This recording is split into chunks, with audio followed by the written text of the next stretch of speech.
ai confini del multiverso.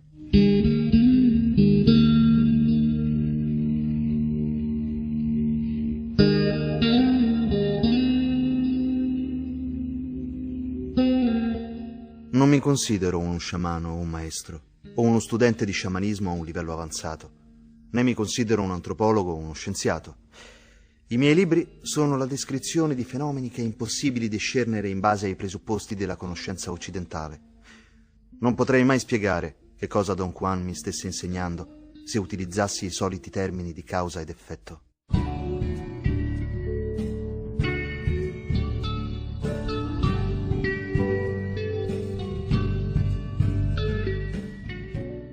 Il primo libro di Carlos Castaneda appare nel 1968. Si intitola Gli insegnamenti di Don Juan, una via Yaqui alla conoscenza. Castaneda ha più di 40 anni, ma è ancora uno studente di antropologia all'Università della California. Il testo, infatti, è pubblicato dalla casa editrice dell'Ateneo come una ricerca etnografica condotta sul campo. La forma è quella del diario. Lo stile della scrittura è coinvolgente, il contenuto sconcertante. Don Juan viene presentato come un bruco, uno stregone.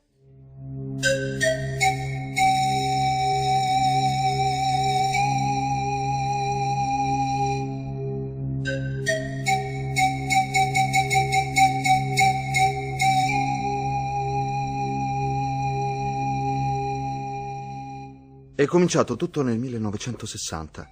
Allora avrei detto per caso. In seguito ho capito che di casuale non c'era proprio nulla, men che meno con questo genere di uomini, che sono così diversi dagli esseri umani ordinari. Sembrava solo un vecchio un po' strambo, Don Juan. Lo davo per scontato, prima di conoscerlo meglio. Primo, era un indiano.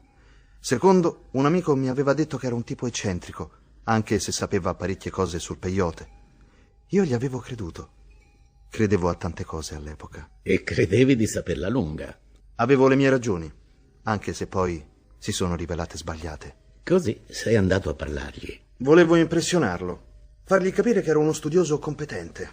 Non proprio come se fossi io a fargli un favore rivolgendogli le mie domande, ma quasi.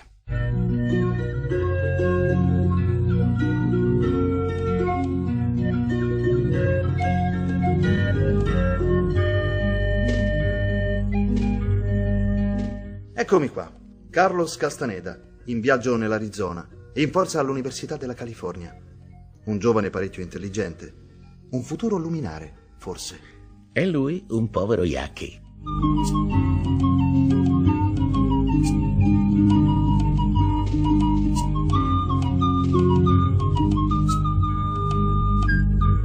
Mi ha stretto la mano e mi ha detto il suo nome. Sono Juan Matus. Poi ha aggiunto quelle parole. E sono al vostro servizio. Una formula di cortesia. Probabile. Ma per come sono andate le cose in seguito, non ne sono più tanto sicuro.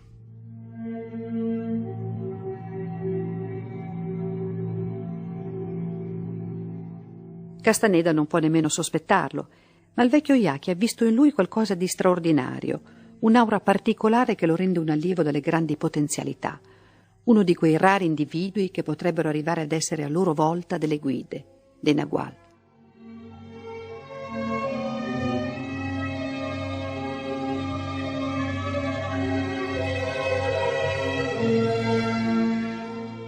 All'inizio è andato tutto bene. Mi ha chiesto di cosa mi interessavo ed è stato ad ascoltarmi senza interrompermi. Io ho sciorinato i miei bei discorsi, ma quando ho finito l'ho capito all'istante che non aveva dato il minimo credito alle mie vanterie sullo studio del peyote. Per quello che ti ha detto? Non ha detto nulla, ma mi ha guardato in un modo che non ho scordato mai più, come se mi stesse osservando nel fondo del cervello e del cuore, come se vedesse che su ognuna delle mie parole c'era appeso un cartello con su scritto: questo tizio non distinguerebbe nemmeno un peyote dalla manioca. Ed era vero? Quasi. E lui l'aveva intuito. Altro che. Eppure, a parte non darmi alcuna informazione e non alimentare la conversazione, è stato quasi gentile, anche se in un modo un po' enigmatico. Mi ha detto: vieni a casa mia una volta o l'altra, forse là potremo parlare più comodamente. Ma tu non lo sapevi dove abitava? No che non lo sapevo, ma mi sono ben guardato dal chiederglielo. Credo di non averci nemmeno pensato. La sola cosa che desideravo era starmene zitto in attesa che se ne andasse. Ed è rimasto zitto anche lui? Come se niente fosse. Io ero imbarazzato. Lui sembrava perfettamente tranquillo. Poi, a un certo punto, è arrivato l'autobus che stava aspettando e lui ci è salito. Questo non mi dispiaceva, ma è come se avesse lasciato un vuoto smisurato, che avrei voluto colmare.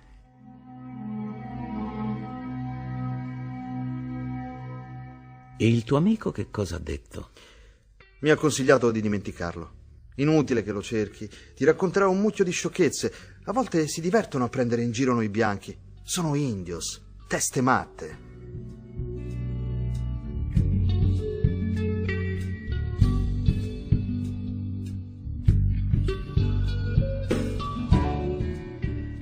Il consiglio è caduto nel nulla. Dopo 6 mesi Castaneda è tornato in quella zona di confine tra Arizona e Messico e ha cercato il vecchio Yaqui. Non è stato semplice, ma alla fine ci è riuscito. Quando ho chiesto in giro di Juan Matus, qualcuno lo ha corretto: Don Juan Matus. Don è un appellativo per gli anziani e per le persone degne di rispetto.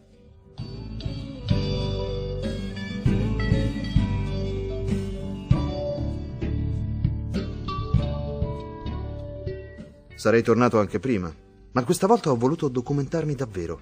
Sul peyote, intendo. La figuraccia del primo incontro mi bruciava. Una curiosità, dove abitava? In una casetta senza pretese, e quando sono arrivato l'ho trovato che se ne stava seduto su una cassetta per il latte.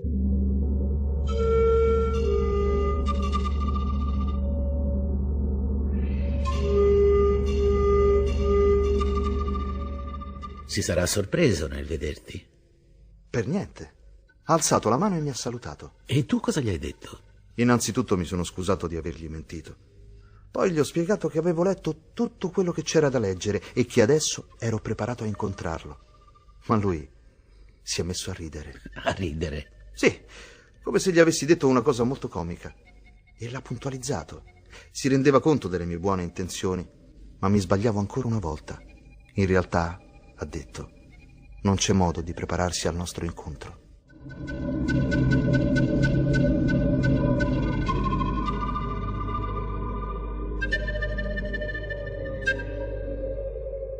È il tipico atteggiamento di Don Juan: ribaltare i ruoli, incrinare le certezze dell'interlocutore, svelare i limiti e le rigidità dei modelli mentali. Prima creare uno stato di disagio per mostrare quanto siano mutevoli gli stati d'animo e quanto siano fragili le barriere protettive del cervello. Poi, solo poi, srotolare le spiegazioni necessarie a chiarire che quello che è accaduto non è affatto un avvenimento di nessun conto. Al contrario, quel turbamento ha motivazioni precise, motivazioni inesorabili.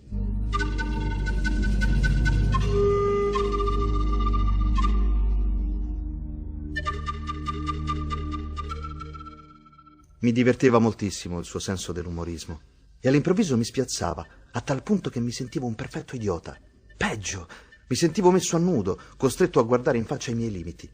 E non soltanto i miei, quelli di qualunque essere umano che non avesse la stessa duttilità di Don Juan, la sua stessa apertura, il suo stesso incredibile equilibrio. Vuoi dire che non si arrabbiava mai? Non come lo intendiamo noi.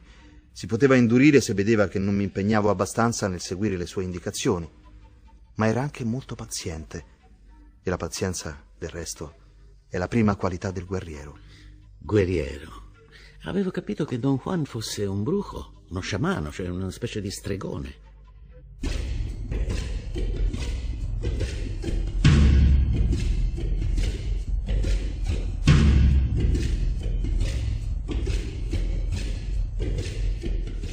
Sono la stessa cosa nella loro visione. Il guerriero e lo stregone, o meglio, il guerriero e l'uomo di conoscenza. La guerra di cui parlano non è contro gli altri uomini, con le spade o i fucili. E contro chi allora? Contro gli spiriti? Qualcosa del genere.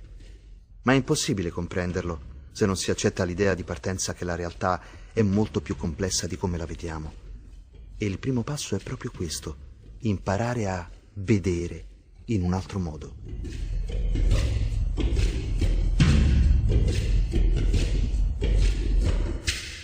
E tu hai imparato, Carlos? Molto lentamente, molto faticosamente, e solo grazie a Don Juan. E qual è stata la prima lezione? Dovresti averlo capito. È stato lo sguardo con cui mi ha smascherato riguardo alle mie millanterie sul peyote. E la seconda, allora? Mi ha detto che ero triste, ed ero triste perché ero incompiuto. Mi ha spiegato che ero troppo legato alla mia personalità, al mio passato, a quello che pensavano gli altri di me. Ma se si fosse limitato a questo, non sarei avanzato di 1 centimetro. Un giorno, invece, mi ha chiesto se volevo accompagnarlo a fare una passeggiata. Sembra una metafora. Per avanzare devi fare una passeggiata. È esattamente ciò che è accaduto. Ma ancora prima mi aveva detto una cosa. Forse sulle piante non c'è nulla da imparare, perché sulle piante non c'è nulla da dire.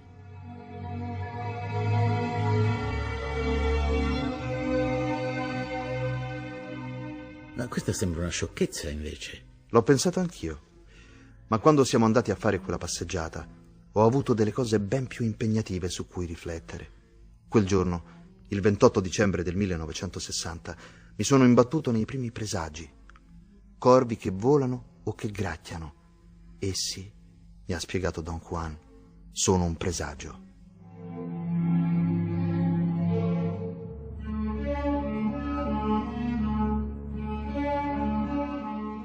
Un presagio di cosa? Non bisogna avere fretta. La comprensione viene dopo. Il punto di partenza è che l'universo si esprime in infinite maniere e che nulla è veramente inerte. Prima di strappare una pianta dal terreno, ad esempio, le devi parlare ad alta voce.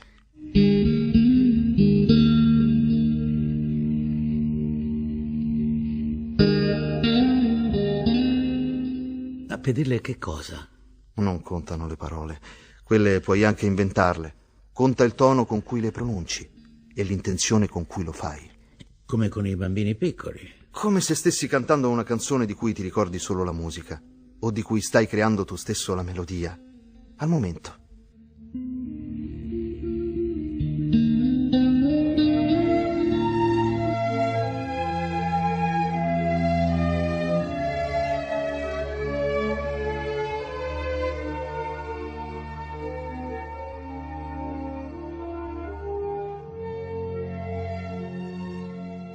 Una realtà separata è il titolo del secondo libro di Castaneda, che viene pubblicato nel 1971 ed è anche una sintesi perfetta del messaggio, della rivelazione, su cui ruota l'intero contenuto.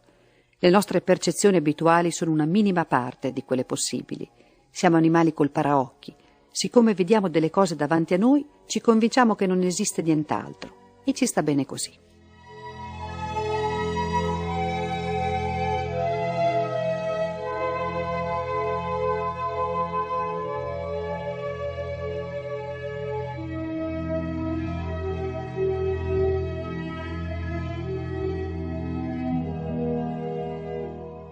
Don Juan lo chiama proprio in questo modo: vedere.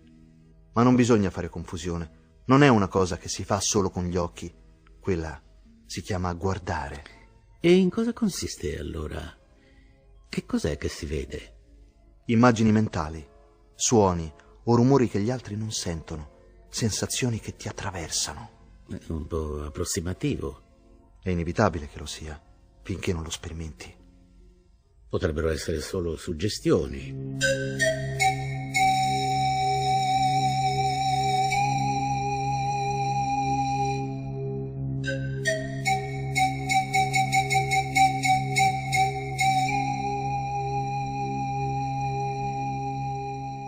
Piuttosto persistenti per esserlo, e con delle conseguenze, con una loro trama di rapporti reciproci che non appartiene alla cosiddetta realtà, ma che produce degli effetti anche in quest'ambito.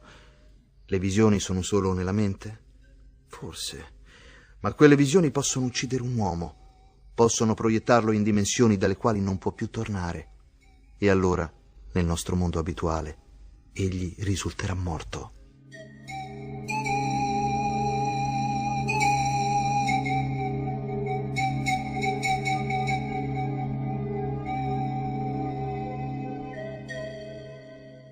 Ma tu l'hai fatto. Un giorno è successo. Hai smesso di guardare e hai cominciato a vedere. Non è un passaggio repentino e non è una conquista definitiva anche per degli stregoni dalle grandissime capacità. Sono solo squarci che si aprono e poi si chiudono. All'inizio solo piccoli, piccolissimi squarci. Un lampo che ti balena nella testa e che non sai spiegare altrimenti.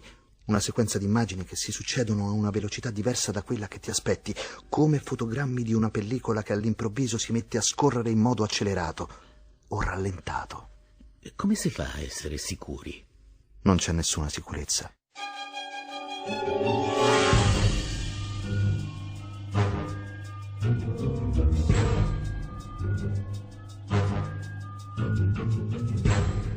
Te lo chiedo in modo diverso. Come si fa a fidarsi e a decidere di proseguire? È un desiderio, non un calcolo. È una necessità, non una preferenza. Ti rendi conto di non poterne fare a meno. Hai sentito il richiamo dell'ignoto e adesso devi seguirlo.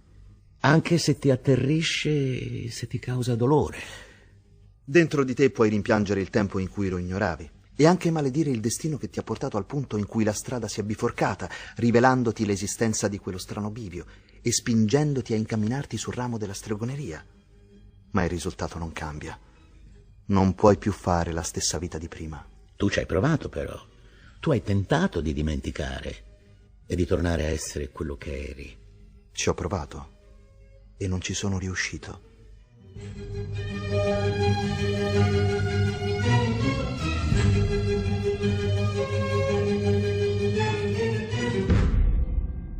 L'apprendistato di Castaneda è lento e intermittente. Don Juan lo stimola, lo sostiene e se necessario lo scuote, ma non fa mai nulla per forzarlo. Don Juan sa che sarebbe completamente sbagliato costringerlo a compiere qualcosa per cui Carlos non è pronto.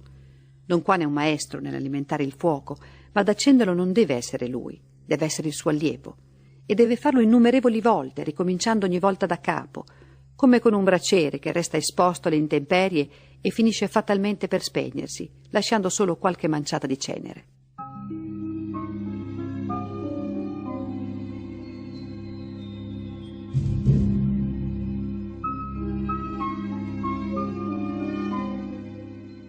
Don Chenaro era un amico di Don Juan, uno stregone anche lui, un uomo di conoscenza dai poteri eccezionali. Mi aveva preso in simpatia e desiderava aiutarmi a sviluppare la facoltà del vedere. Così ha preparato una dimostrazione speciale. Solo per te? No, è stata una specie di escursione in gruppo. C'erano Don Juan e altri 2 apprendisti, Pablito e Nestor. Ah, pensavo che fossi l'unico allievo. Niente affatto. Ogni stregone ha i suoi, e di regola più di uno. Nestor e Pablito erano allievi di Don Chenaro e a quel tempo erano più avanti di me nella capacità di vedere.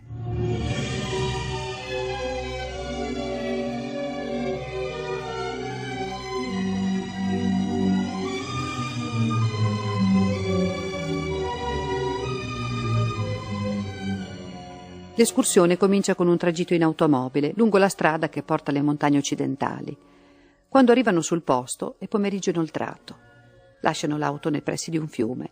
Dal parcheggio si vede una cascata, alta una 50 di metri.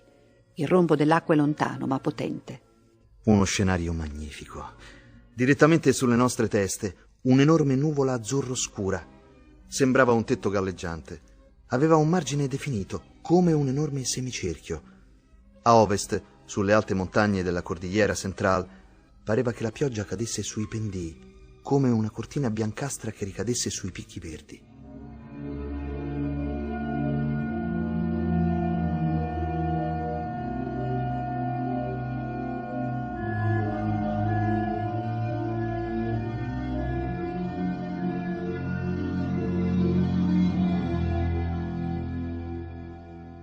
A est si stendeva la valle, lunga e profonda.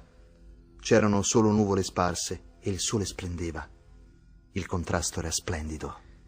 Dovevate attendere la notte, suppongo. No, la nostra meta era la cascata, o meglio, era la meta di Don Chenaro. Era lui ad averla scelta, per ragioni che non potevo immaginare nemmeno lontanamente. Così ho fatto quello che facevo sempre. Mi sono messo allerta e ho cercato di registrare più particolari possibili. Sono stato a osservarlo mentre si preparava.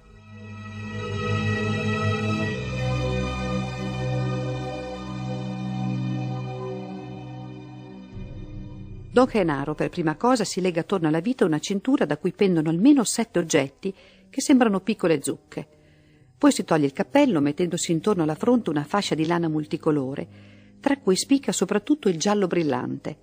Nella fascia infila 3 penne in posizioni asimmetriche, una in alto dietro l'orecchio destro, un'altra sopra la fronte, l'ultima sopra la tempia sinistra. Infine si toglie i sandali e si avvia verso la cascata, a piedi nudi.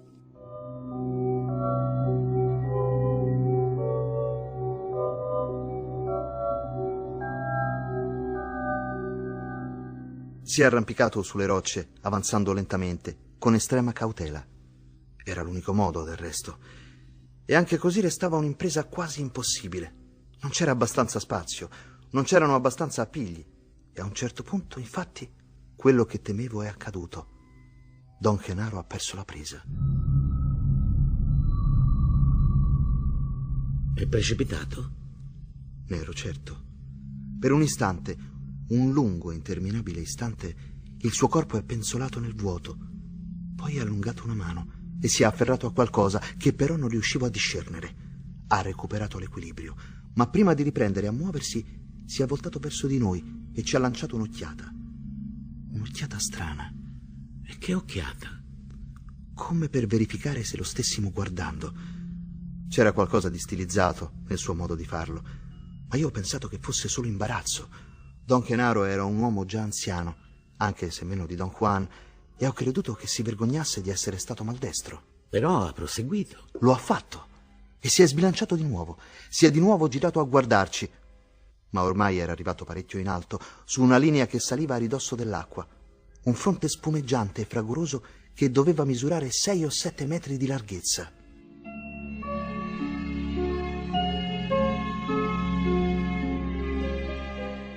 Don Genaro a quel punto si ferma, eppure non sembra sia stanco, che stia valutando il da farsi. Si ferma come un uomo che è arrivato esattamente dove si era prefisso di arrivare.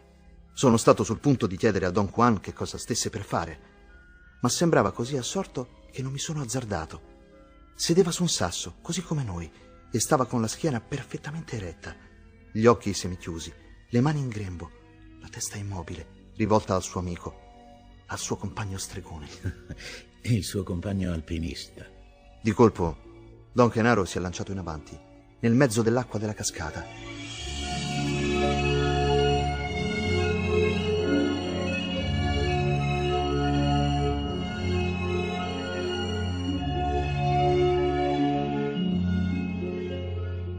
Un atto talmente inaspettato che ho sentito un vuoto nello stomaco, un salto magnifico e strano.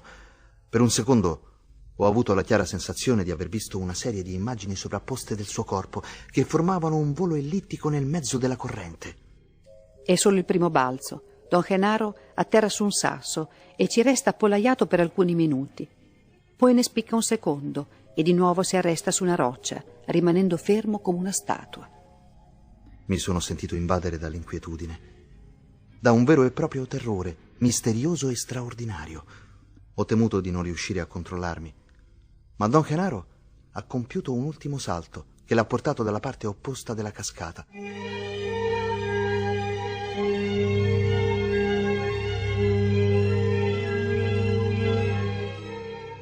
Dapprima era rannicchiato, poi si è alzato in piedi ed è rimasto là, a osservarci dall'alto verso il basso. Una figura così leggera, così fragile, così perfetta. La fascia colorata sulla fronte, le penne in testa, il poncio scuro, i piedi nudi.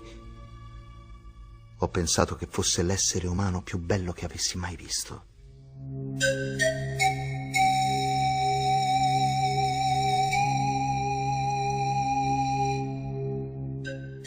Era accanto a un macigno. Improvvisamente ha lanciato le braccia verso l'alto, ha sollevato la testa e ha effettuato una specie di salto mortale alla sua sinistra ed è svanito, letteralmente. In quel momento ha cominciato a piovere, grosse gocce che sembravano preludere a un acquazzone in piena regola. Don Juan è schizzato in piedi. Nestore Pablito altrettanto. Don Juan ha detto che ci dovevamo sbrigare. E Don Gennaro? Non l'avete aspettato? Avrei voluto. Lo avrei voluto con tutto il cuore. Ma Don Juan mi ha detto che non ce n'era motivo.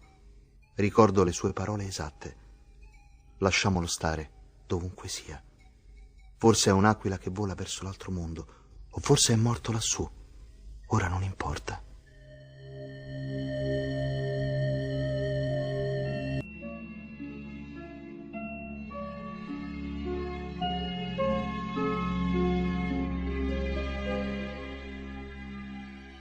È un universo meraviglioso, quello che mi è stato rivelato da Don Juan, ma è anche un universo terribile, che presuppone la rinuncia ai normali legami e quindi anche ai normali affetti che contraddistinguono gli esseri umani. Un universo, o come dice qualcuno, un multiverso, di forze impensabili che si annidano ovunque e che si incontrano e si scontrano per fini sconosciuti, come un oceano immenso in cui ci si avventura a proprio rischio e pericolo, senza sapere dove potrà condurci. Uno stregone invece lo sa, le comprende quelle forze, le domina. Uno stregone è un individuo che ha imparato a nuotare in quelle acque smisurate e insondabili. Ha imparato l'essenziale per non morire immediatamente, non appena vi si immerge. Ma di certo non detiene alcun potere assoluto. Un uomo di conoscenza naviga verso il suo destino come un marinaio attento e sempre più esperto, ma pur sempre esposto a tempeste che lo potrebbero investire, senza lasciargli scampo. Quindi non c'è nessun Dio a governare il tutto, nessuna intelligenza divina che custodisca l'armonia generale e che assicuri la prevalenza del bene sul male? Non come ci piace immaginarla, non con l'uomo al primo posto, figlio prediletto di Dio e destinatario di un'infinita misericordia, e beneficiario, se sarà stato buono, di un premio finale ed eterno da conseguire al termine della sua vita terrena.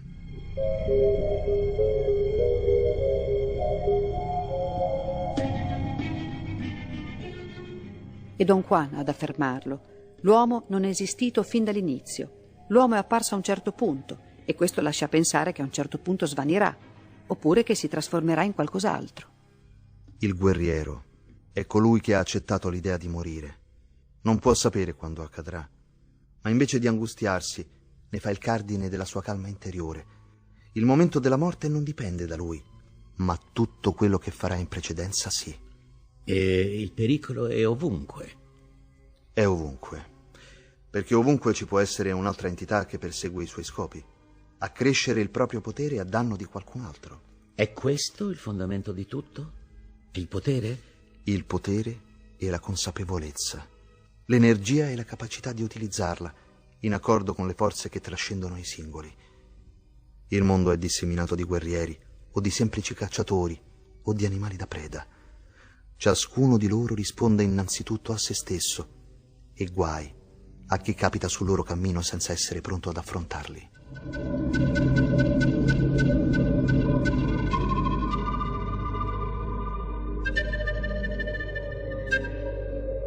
Don Juan è uno yaqui, ma le sue conoscenze non appartengono esclusivamente al suo popolo. Rientrano in una tradizione più vasta, dalle origini remote e dal futuro estremamente incerto. Non sono più parte integrante della cultura di un intero gruppo etnico, per quanto piccolo. Sono gli ultimi residui di un sapere che si sta irrimediabilmente perdendo. Don Juan ha usato la droga per insegnarti a superare i tuoi limiti. L'ha usata, ma non è davvero necessaria.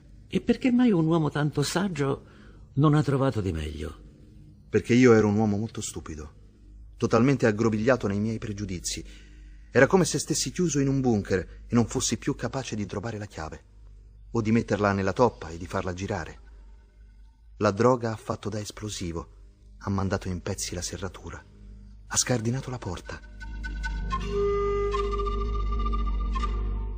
Mi ha permesso di uscire. Hai corso un rischio. Don Juan ti ha fatto correre un grosso rischio. Ogni atto della nostra vita è un rischio, ma te lo ripeto, la droga non è necessaria. È necessario un maestro, invece. Se si ha la fortuna di incontrarlo. Se si ha la fortuna di essere scelti.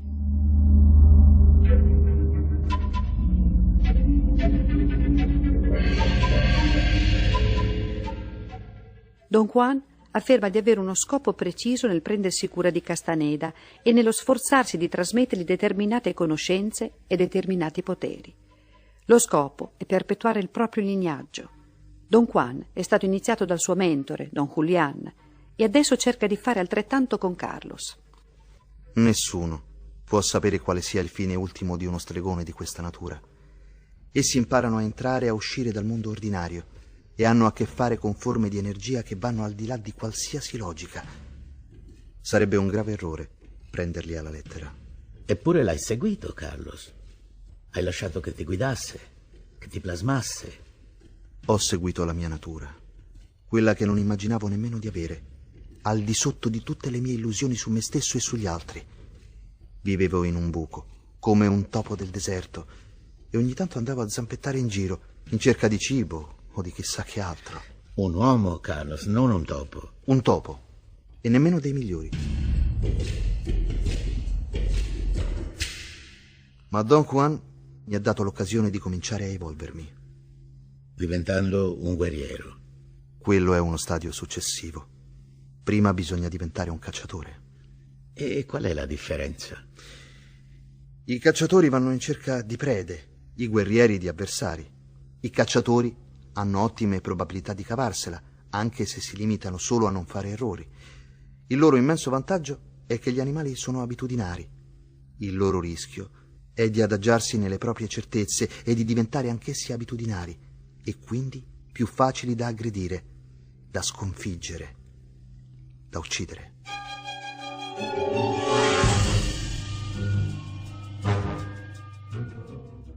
E i guerrieri, invece? I guerrieri non possono essere mai certi del valore del loro avversario, della sua forza, della sua abilità nell'attaccare e nel difendersi. Quindi un cacciatore è un apprendista guerriero? Solo a patto che ne sia consapevole. Ma entrambi, cacciatore e guerriero, devono esercitarsi senza risparmio, al fine di diventare tutt'uno con la loro arte. C'è un'espressione specifica per dirlo. Essere spietati, è forse questa? No, essere impeccabili.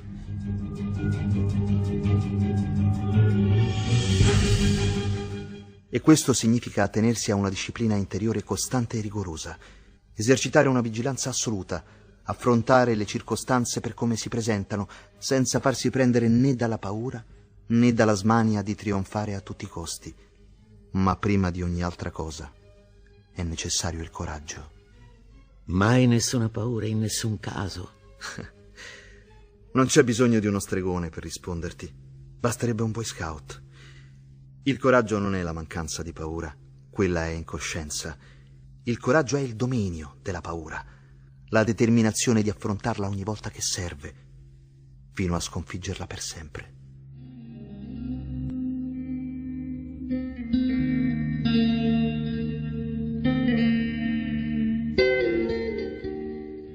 Castaneda è morto nel 1998 e l'epitaffio migliore restano le parole di Octavio Paz, premio Nobel per la letteratura nel 1990.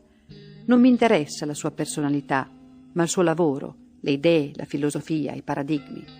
Se i libri di Castaneda sono fantasia, grandioso, sono i migliori libri di finzione che io abbia mai letto.